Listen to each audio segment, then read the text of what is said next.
Border movie तो याद होगी आपको, और स्पेसिफिकली वो सीन जब जैकी श्रॉफ को सुबह होने का इंतजार है ताकि वो फाइटर जेट्स का इस्तेमाल करके इंडियन सोल्जर्स को एयर सपोर्ट दे सके। ये real life war story 1971 Indo पाक पर आधारित थी, जहां टेक्नोलॉजी सपोर्ट ना मिलने की वजह से रात में फाइटर जेट्स का उड़ना मुश्किल था। अक्सर मेरे दिमाग में ख्याल आता है कि अगर चाइना या पाकिस्तान हम पर हमला कर दे तो हमारी सेना उस हमले को नाकाम करने के लिए कितनी तैयार है। जब से रफाएल आया है तब से हमने चाइना और पाकिस्तान पर लीड ले ली है, लेकिन अब हमारी एयर डिफेंस में शामिल होने जा रहा है रीपर ड्रोन्स।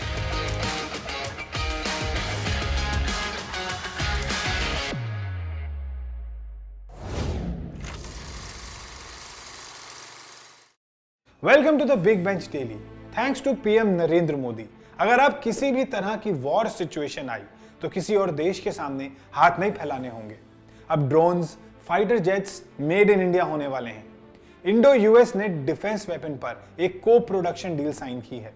बड़ी बात यह जान लीजिए कि अभी तक चाइना भी फाइटर जेट्स इंजन नहीं बनाता, ऐसे कई मीडिया रिपोर्ट्स में बताया गया है।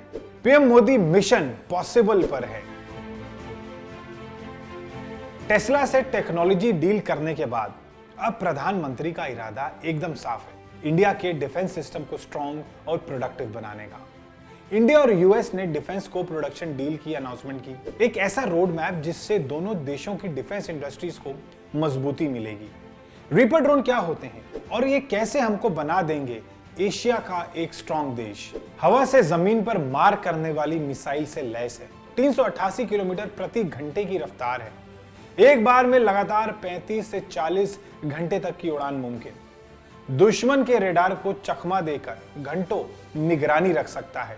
1900 किलोमीटर तक लक्ष्य पर सटीक निशाना। ऐसे ड्रोन्स को पहले से इंडिया में विकसित किया जा रहा है, लेकिन चाइना से बढ़ते खतरों को देखते हुए इंडिया ने इसे यूएस से खरीदना बेहतर समझा। एक बात और जान लीजिए, 4 ड्रोन चाइना ने पाकिस्तान को भी दिए हैं, लेकिन 30 रीपर ड्रोन के आने से इंडिया एक मजबूत स्थिति में आ जाएगा, क्योंकि उसे सिर्फ पाकिस्तान नहीं चाइना पर भी नजर रखनी है।